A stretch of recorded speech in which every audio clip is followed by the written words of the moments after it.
ዛሬ ተራው የኢትዮጵያ ኦርቶዶክስ ቤተክርስቲያን ውስጥ ነው የማነቃው ህዝቡን ነው የምወቅሰው። ንቁሳቸው አካላት አሉኝ እነሱን ወቅሳለሁ። ጥንቃቄ ወጣቶች እንዲወስዱ አደርጋለሁ። ይሄ ቤተክርስቲያኒቷን ይጥላታል ወይ ቤተክርስቲያኒቷን ያጎድፋታል ወይ ቤተክርስቲያኒቷ በክርስቶስ ደም የተመሰረተች ስለሆነች ኢምንት የለም።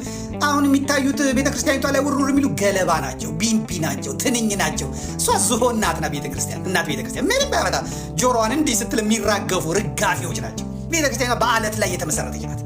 የኔ ጫጫታ የኔ ብልጠት የዲዮቅልጥያኖስ ሰይፍና እሳት ያልቻላት የኔሮን ቄሳር እሳት ያልቻላት የዮዲት ጉዲት እሳትና ሰይፍ ያልቻላት ያላጠፋት የግራኛ አህመድ ያ ሁሉ ናዳ ያ ሁላ ጦር ያላጠፋት የደርቡሽ የጣሊያን የፈረንሳይ ያ ሁሉ የእንግሊዝ እንትን ያላጠፋት የደርግ የወያኔ ኢህአዲግ የኃይለማርያም ደሳለኝ ድንፋታ ሰይፍ ስናይፐር ያላጠፋት አሁን የአብይ አህመድ ይሄ ሁላ መዓት ያላጠፋት እናት ቤተክርስቲያን ማንም ያጠፋታል አይደል?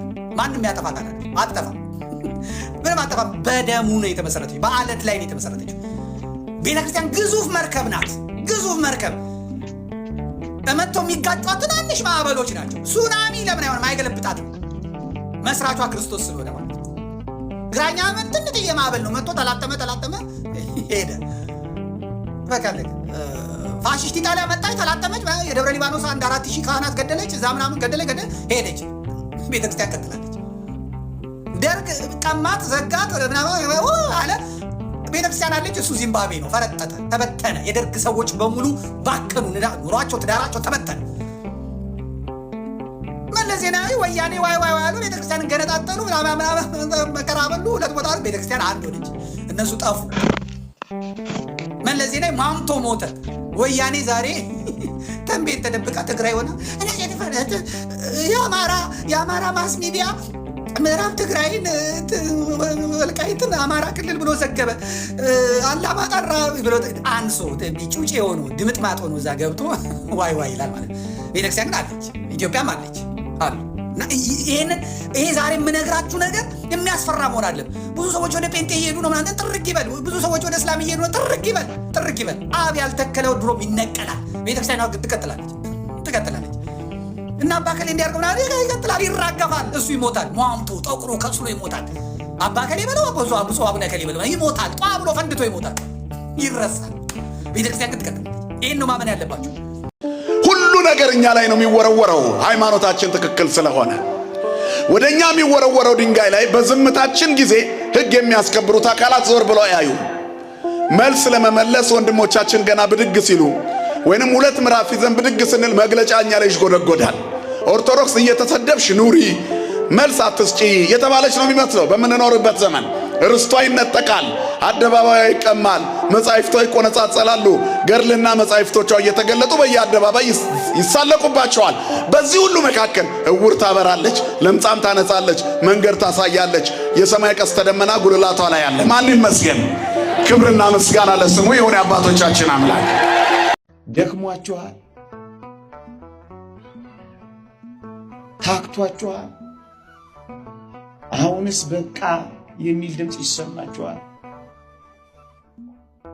ዘምራችሁ የነበራችሁ ዝፈኑ ይላችኋል ነው። መዝሙራችሁን አጽንታችሁ መያዝ ይዛችኋል።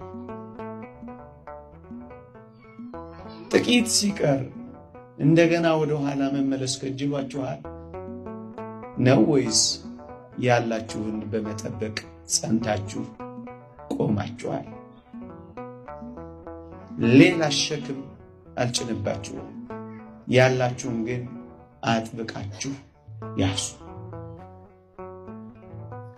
እግዚአብሔር እስራኤላውያንን ከግብፅ ለምን እንዳወጣ ታስታውሳላችሁ? ስለ 6 ነገር እግዚአብሔር እስራኤላውያንን ነፃ አውጥቷቸዋል። ከግብፅ ባርነት፣ ከዚያ ባዳነት፣ ከዚያ መከራ ቀማሽነት፣ ከዛ አንገፍጋፊ ኑሮ መሪነት እግዚአብሔር ለምን ነፃ አወጣቸው ካላችሁኝ ነገር ስላለ ነው። ክርስቶስ የተሰቀለ ቀን አንድ ክርስቲያን ቢኖር ኖሮ ክርስቶስ ከተቀበረ በኋላ መስቀሉ እዛው ቆሞ ቢያገኘው ያ ደም የፈሰሰበትን መስቀል አይተህ ትተህ ታልፋለህ? የፍየል ደም የተረጨበት ዕቃ ቅዱስ ተብሎ ቅድስተ ቅዱሳን ውስጥ ይቀመጥ ከሆነ የሚያድነው የክርስቶስ ደም የፈሰሰበት መስቀል እንዴት አይነት ክብር ይሰጠው እና የመስቀሉ ነገር አሁንም ድረስ ከዓይነ ሕሊናችን የማይጠፋ ስለሆነ መስቀሉን ከፍ ከፍ እናደርጋለን። ቤተክርስቲያናችን ባንዲራዋ በነገራችን ላይ መስቀል ነው። ሌላ ባንዲራ የላትም ቤተክርስቲያን። ይሄ አይነት ባንዲራ ነው ባንዲራው አይባልም። የቤተክርስቲያን ሰንደቅ ዓላማዋ መስቀል ነው። ለማዋረድ ለድካም ብለው የተጠቀሙበት መሳሪያ መስቀል፣ እኛ ባየነው ቁጥር ግን ሞቶ መነሳት ድል ማድረግ ዲያብሎስን መርገጥን የምናይበት ስለሆነ ኃይላችን